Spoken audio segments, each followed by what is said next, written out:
Falahi stock market analysis में आपका स्वागत है। दोस्तों, आज हम बात करने वाले हैं पीसी ज्वेलर्स शेयर के बारे में। दोस्तों, जैसे कि मैंने स्क्रीन पर जो चार्ट लगा के रखा है, आप देख लीजिए इस स्टॉक्स के अंदर कितनी अच्छी तरीके से तेज़ी बनी थी और फिर किस तरीके से इसमें आपको गिरावट देखने को मिली है। करीब करीब 2019 से लेकर आप 2019 में ये स्टॉक करीब करीब 100 150 रुपये के आसपास में आपको 2019 में करीब ये स्टॉक आपको 130 से 130 रुपये की रेंज से गिरता हुआ नजर आया है और उसके बाद में अच्छी खासी गिरावट हुई। वो करीब करीब 20, 21, 22 2-3 साल इसने 3 से 4 साल इसने कंसोलिडेट किया और कंसोलिडेट करते करते इसने आपको अच्छा रिटर्न निकाल के दिया। देखो कितनी देर तक इसने कंसोलिडेट किया, यहाँ से आराम से गिरा, ठीक है, यहाँ से एकदम नीचे आया, यहाँ पे करीब करीब 130 की रेंज में था ये 2019 में, लेकिन कोरोना काल में इसमें गिरावट हुई और 2020, 2021, 2022, ठीक है, एक ही यही जोन था इसका जिसमें कंसोलिडेट कर रहा था और कंसोलिडेट करता करता फिर इसने अच्छा खासा रिटर्न निकाल के फिर दिया है। करीब करीब आप ये लगा लीजिए, यूँ कह लीजिए, फिर सीधा आपको यहाँ पे आता हुआ नजर आया दोस्तों, ठीक है। जैसे मैं आपको दिखाने कर इसने आई फिर दोबारा से करीब करीब 105 रुपये का हाई बनाया।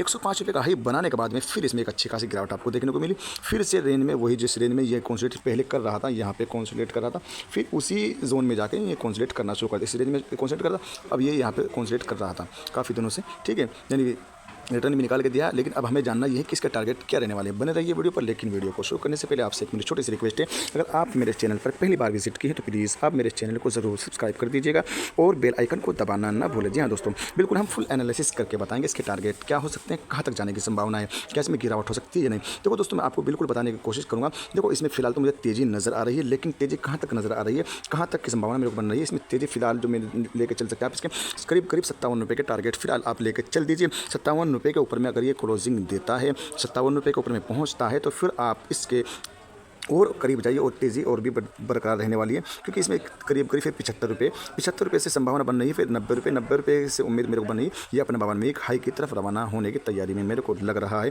लेकिन गिरावट की अगर बात करें, अगर ये 57 रुपये से पहले इसमें गिरावट होती है, या यूँ कह लीजिए 75 रुपये से पहले इसमें गिरावट होती है, तो फिर आपको इसमें फिर से गिरावट देखने को मिलेगी। फिर से ये आपको इसी रेंज में आता हुआ नजर आएगा, 35 से 30-35 की रेंज में आपको फिर आता हुआ नजर आएगा अगर इसमें गिरावट होती है।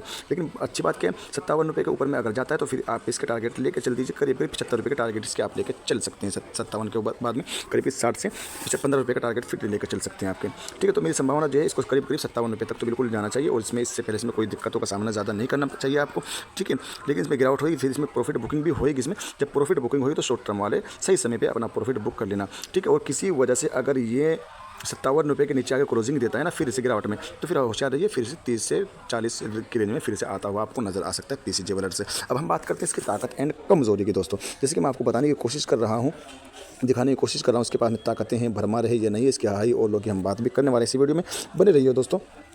जैसे कि 48 रुपये का इसका कल का फ्राइडे के दिन इसका लो है और 52 रुपये का हाई इसने बनाया और हाई की तरफ इसने क्लोजिंग दी। 21 रुपये 30 पैसे का इसका 52 वीक लो है और 105 का इसका 52 वीक हाई है, ठीक है। वहीं 2403 करोड़ की मार्केट कैप है, ठीक है। डिविडेंड लीड कंपनी नहीं देती है और जी हाँ, अब आ गए हम इसकी ताकत और कमज़ोरी की तरफ नज़र डालते हैं दोस्तों। इसके पास में 5 ताकतें और 6 कमज़ोरियाँ फिलहाल आपको देखने को मिल रही है। एनर्जी एक्स्ट्रा बूस्ट जो इसके पास में या 2 है, तो इस हिसाब से मेरी जो संभावना लग रही है, तो इसके आप 57 रुपये के फिलहाल आप टारगेट लेके चल सकते हैं। 57 रुपये तक तो मेरे को कोई दिक्कत नहीं होनी चाहिए इसमें, वहाँ इसको दिक्कत नहीं होनी चाहिए 57 रुपये तक जाने में, इसमें कोई दिक्कत नहीं होनी चाहिए। वहाँ तक तो बिल्कुल आपको बहुत ही आराम से जाता हुआ नजर आएगा। कमज़ोरियाँ भले इसमें 6 हैं और ताकत इसमें भले इसमें कम है, तो कमज़ोरियाँ ज़्यादा नजर आ रही है। लेकिन एनर्जी एक्स्ट्रा बूस्ट इसके बाद में जो 2 हैं ये इसको 57 रुपये तक जरूर लेके जाएंगे और उसके बाद में हल्की फुल्की गिरावट होती है। अगर ज़्यादा गिरावट होती है तो फिर आपको 40 रुपये की रेंज में देखने को मिलने की संभावना मेरे को लग रही है। या यूँ कह लीजिए अगर 57 रुपये के ऊपर में जाता है तो फिर आप अच्छी रैली देखने को तैयार हो जाइए। और यूँ भी कह लीजिए हो सकता है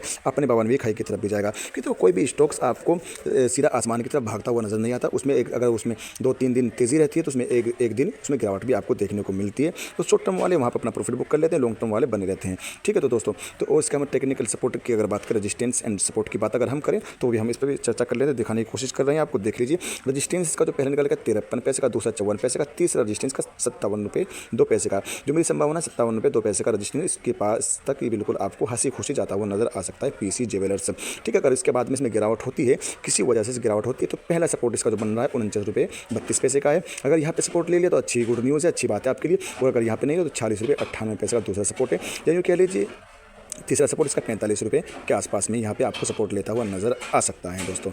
ठीक है, तो मुझे उम्मीद है वीडियो अच्छी लगी होगी आपको। लेकिन मैं डील्स वील्स की बात कर ले, इसमें बल्कि डील हो रही कि नहीं हो रही वो भी हम देखने की कोशिश। जी बिल्कुल। ये देखो इसमें तेज़ी का कारण जो है मैं आपको दिखाने की कोशिश कर रहा हूँ। 20 दिसंबर में इसमें अच्छा खासा माल उठाया गया है। 20 दिसंबर देख लीजिए, 20 दिसंबर आप अपनी आंखों से देख लीजिए। ठीक है, माल उठाया गया है 46 रुपये 9 पैसे पे, अच्छी 45 रुपये 76 पैसे माल उठाया गया, 46 रुपये 9 पैसे माल उठाया गया, 46 रुपये 83 पैसे माल उठाया गया। वहीं 20 दिसंबर में देखो क्या किया इन्होंने। पहले तो ये क्या करते हैं, देखो शेयर को गिराने के लिए क्या करते हैं, पहले तो ये स्टॉक्स को सेल कर देते हैं। प्रमोटर जो होते हैं या कोई कंपनी मान लीजिए 20 दिसंबर, ठीक है, 46 रुपये 77 पैसे और 45 88 46 11 इन्होंने सेल ठीक है, सेल कर दिया। पहले सेल करने के बाद में फिर क्या होता है, जब सेल कर दिया तो जब सेल होती है, सेलिंग आती है तो जाहिर सी बात है स्टॉक्स में गिरावट देखने को मिलती है। और जब स्टॉक्स में गिरावट होती है तो फिर क्या कर लेते, फिर बाई कर लेते हैं। ठीक है, फिर बाई कर लिया।